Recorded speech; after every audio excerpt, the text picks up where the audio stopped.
So this is part sort of our forecast for the price of gold, and it's also part technical analysis to show you some of our technical analysis techniques, because you can take these away and you can use them yourself. We're setting a bit of a historic precedent here. Was it really that event that caused the rally to go up? The economy is going to start suffering pain. That's going to be bonkers. Welcome, everybody, to another episode of Talking Trades. Of course, there's Kevin Wadsworth and myself, Patrick Karim, and today Kevin will ramble on about gold. That's right, guys. We'll ramble on about gold. So enjoy it. Yeah, okay. That's what I said to Pat a second. What we're going to talk about, I said I'll ramble on about gold. Those were my exact words. So what I'm going to do is talk to you about how we analyze the gold price chart and what it's telling us for the next few years. Where we think the price of gold is going to go. And so this is part sort of our forecast for the price of gold. And it's also part technical analysis to show you some of our technical analysis techniques, because you can take these away and you can use them yourself. So I'm going to share my screen now. And what we're looking at is the gold chart. It's the line chart for gold. First thing to do when you're looking at any chart is to look in the top left-hand corner, see what the instrument is, spot price of gold in US dollars, 1M. That means it's the monthly chart. So this line, every time there's a monthly price close, the line is drawn to that close. And then you get the next monthly price closing, and then the line is drawn to that. So you end up with this zigzaggy line that joins together all of the monthly closes. You can also view it on the weekly time frame, and that gives you a lot more data points. So you see the line has a lot more detail on it, because you're joining together the price at the end of each week. So if at the end of this week the price is $3,400, the line will move on in time by 1 week, and it'll move up to $3,400. So you can look at the chart across a whole variety of time frames. Now, the idea is when you're looking at a chart that goes back 100 years, like this one does, it's a good idea to put it on a bigger time frame, something like a monthly or even a quarterly time frame, because really you're just wanting to look at the broad picture. So I'll pop it on the quarterly time frame, and there you go. So that's the quarterly line chart. Pop it onto the candles, and each one of those candles represents 3 months. So there's a variety of ways of looking at the price chart, either as a line or as candles, and there are other techniques as well. So let's start doing a bit of technical analysis on this. And let's just first thing we tend to do is put on the major support and resistance lines. And up until recently, that black line there was a resistance line that hadn't yet been confirmed. But now it has, because if we have a little look on the monthly time frame and we put it on the line chart again, you can see that as the price touched that line for the third time in 100 years, it reacted. So it told us that that line was important. It's a line that has been defining the bull market peaks for gold, the peak back in the 1970s, the peak in 2011-12. And more recently, we reached that little peak there back in late last year.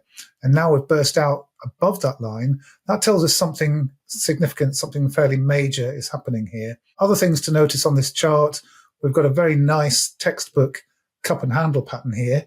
There's the cup, and here's the handle.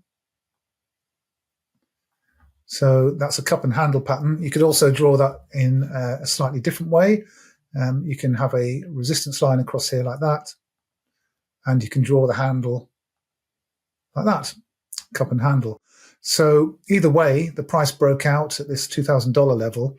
And when you get a breakout, that's when you take a position. I suppose some people try to catch falling knives. They might try and find a variety of techniques of estimating when the price has hit a low point, but that's a high risk strategy, because a low point can become even lower and even lower and even lower. As you can see, between 1980 and 2000, a 20-year period where every time you got a little move to the upside, the price went lower and lower and lower and lower. So you would have just sat in an asset that was going nowhere for 20 years. So buying the breakout gives you a higher degree of confidence that price is going to move in the direction that you want it to. We've got a breakout here back in 2002. And again, there was a nice cup pattern here that formed at the base, which is quite often the case. Not always, but quite often the case when you form a meaningful low point. So a number of different technical chart patterns jump off the screen at us. And the question now, of course, is where do we think gold is going to go over the next few years?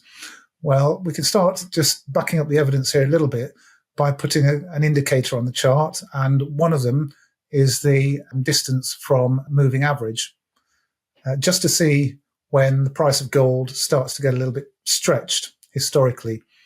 And if I just put a line on the chart here, there we go. So you can see that if we just, for the time being, ignore the 1970s, then during the last major bull market, the distance from 3-year moving average, that's what this indicator is at the bottom, it didn't get any higher than approximately actually where we are now, this sort of level where we are now. We peaked at that level back in 2006. And when we peaked at that level, gold fell sort of 15% or so, I think it was, maybe more, maybe 20%. I can just measure that for you and get a more accurate number. It fell, a little over 20, even 25% when we hit this peak here. And in 2008, it fell more like 30% when we hit that distance from moving average. When we reached that distance from moving average back in 2011, that was the end of the bull market, and the price of gold fell over 40% and took 3 years to fully recover and start making new highs. So clearly the distance from its 3-year moving average is important, and we hit that sort of level just recently.